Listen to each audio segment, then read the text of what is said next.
The Lions have won their second straight NFC North title, so they have the number one seed in the NFC, and that means they will rest up. They get a bye. They will not lose on Wild Card Weekend. The Lions at 15-2, they get the bye. They could play the Vikings, who head to La La Land to play the Rams on Wild Card Weekend. Detroit getting the bye there. The Rams and Vikings will play a week from Monday on Wild Card Monday. But the better story, we have plenty of time to talk about the Lions because they're not losing on Wild Card Weekend. So instead, we like losers. So that is where we're going to start. The better story in the losing locker room. And oh, what a loss it was.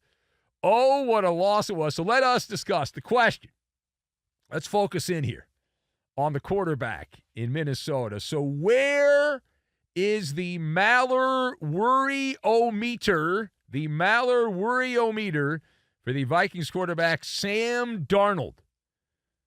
All right, so I've got commandeered, bar exam, and hydrogen peroxide. And we will combine all of these things together, and we are going to make a nice mini bar, which if you were staying at a hotel in Detroit and you're a Viking fan, you're attacking the mini bar because you actually thought the team was going to, compete for the whole game, have a chance to win in the fourth quarter.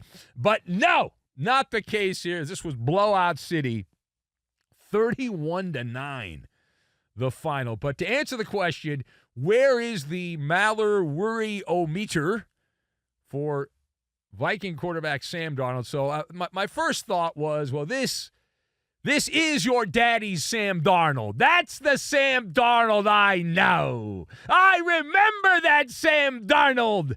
That is my guy. He's back. The world is right. Some things get a little haywire sometimes, but Sam Darnold playing like an absolute turd burger, that's the guy that I know. Everything's okay. Everything is good here with that. And I knew 5 minutes. I don't know if you're like me. Now, the game was still close 5 minutes in the game. 5 minutes into the game, I was texting a buddy of mine watching the game. I said, the Vikings are cooked. They are. My bet is it's over. There's no chance. Now, if you saw the TV show, Benny versus the Penny, we picked Minnesota on the show. I was going into it, I was like, Sam Darnold at some point is gonna blow up, but it ain't going to be until the playoffs. This is a regular season game, so he'll be fine. Right? I did not expect Sam Darnold to malfunction to the play, especially going against the Detroit defense. The Detroit Lions defense did that to Sam Darnold? Are you kidding me? I'm serious. The Lions defense blows. And Sam Darnold looked like he had never picked up a football before, the way he played. Against the Lions. So I'm sitting on my sofa, and I was like, oh, man. I knew right away. I was on my TV. I looked at the TV, and you know what I saw? I looked at Darnold there, and I saw brain freeze is what I saw. I call it Bambi mode, which I think is a thing on like a pickup truck. But it was Bambi mode. It was deer in the headlights. The stage was too big. All that stuff. All those cliches about the bright lights and all that. And wowzers. So the Maller worry-o-meter for the Vikings and Sam Darnold here, 1 to 10. 1 to 10, 10 being highest. I'm going to go, and I don't want to be a shock jock, I'm going to go 27 on the Maller worry-o-meter for the Vikings quarterback, Sam Darnold. Man, that's like your worst nightmare, and it just happened, and it's real. It's not fake. It happened. We all saw it. Now, listen, Kevin O'Connell, everyone's been kissing this guy's tuchus. Kevin O'Connell, the coach there, he did such a great job of putting lipstick and put an eyeliner on the pig that is Sam Darnold. And the Lions came out there with soap. They had a nice bucket of water, and they had the soap. They had a sponge. And they had all that, and they took the makeup and all that off. And Sam Darnold, in this game, was able to commandeered the bridge of the Viking ship. Right? That's where everyone, all the logistics of the ship, the Viking ship right there, commandeered the bridge of the Viking ship. And it was a nonstop sailing expedition. The Vomit Comet of the Sea. And Sam Darnold right there. How bad was it? Darnold completed 18 of 41 passes. 43%, my computer-like brain tells me. He had an average of 4 yards per attempt. Obviously, no touchdowns. Did not have an interception, but that's only out of the generosity of the Lions defense. By my count, there were 2, possibly 3 interceptions that were dropped, would-be interceptions by Detroit Lion defensive players. Vikings had 4 trips in the red zone, thanks to some mistakes by Jared Goff and the Lions, and they went 0 for 4.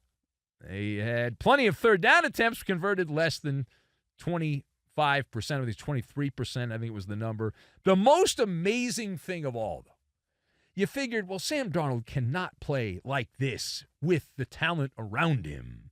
So you have 2 unbelievable wide receivers. You have the greatest of them all, allegedly, Justin Jefferson, on one side. You have Jordan Addison on the other. Okay, how did they do? So let's see. Against the Lions defense, combined, they were targeted 15 times. They had 4 catches. That's 4 out of 11. Or 4 out of 15, rather. So 11 incompletions, many of them passes that were zooming over wide receivers. So 4 of 15 for 54 yards. Addison only had 1 catch for 0 yards. And then you had Jefferson, who was targeted 9 times. He only had 3 catches. And that's it. All of that against a Lions defense. I cannot begin to tell you how terrible the Lions had been in the last month. They deserved all the criticism they had gotten. And I understand the Lions have some issues on the offensive line, but Sam Darnold, holy crap. The Lions in the bottom percentile of just about every meaningful defensive statistic. And they just shoved it down the throat of Sam Darnold. Anyway, let's hear from the man of the hour.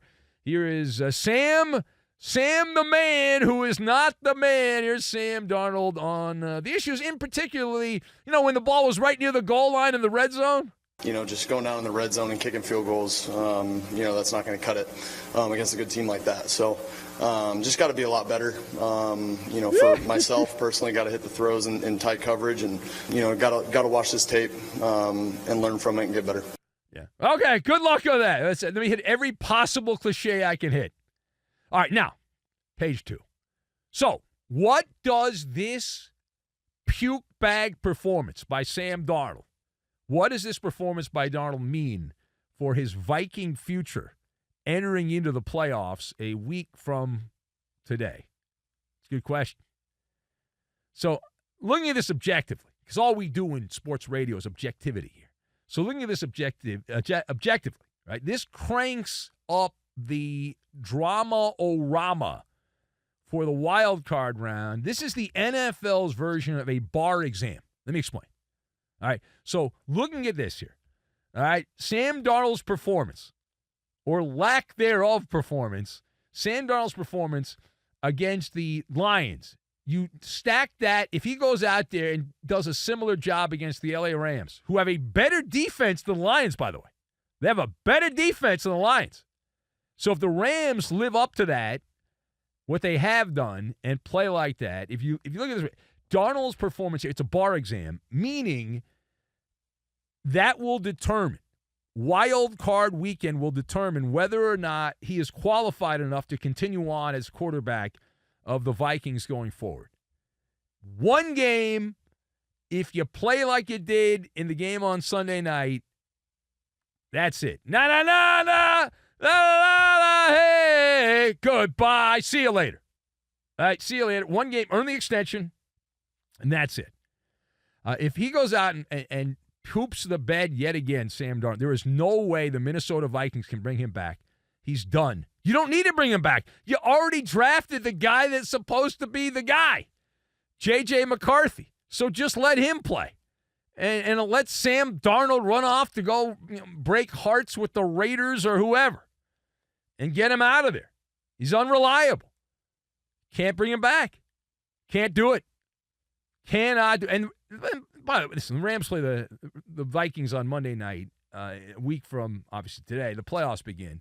So the question on that, how do the Vikings recover? How does Kevin O'Connell and Minnesota recover from such a dreadful effort, such a pathetic effort in the playoffs here against the Rams? So Kevin O'Connell's team is going to need to gargle hydrogen peroxide because clearly at this moment, while we are focusing in on Sam Darnold, but team-wide, the Minnesota Vikings are suffering from halitosis. Man, do they have bad breath here. And not only did Darnold go haywire, and man, did he go haywire, and he's the quarterback, so that gets most of the attention. The Brian Flores defense, which had been statistically top 15, top 10 in several categories and blah, blah, blah, blah, blah, they were gashed, allowed in the red zone 3 trips, 3 touchdowns, so 3 for 3 in that department. That's 100% success rate for the Lions in the red zone, and 31 points. That sucks. That's bad, right? That's not good. That's not good at all. And so now they go against Puka Nacua and the high-powered Rams offense and Sean McVay, who knows Kevin O'Connell. They work together, and so they know each other pretty well. But I would think McVay knows O'Connell better than vice versa. And these teams played back in Week 8. And, the Rams already beat the Vikings in L.A., in SoFi, in the Hood, in Inglewood. Things are not looking great for the Minnesota Vikings.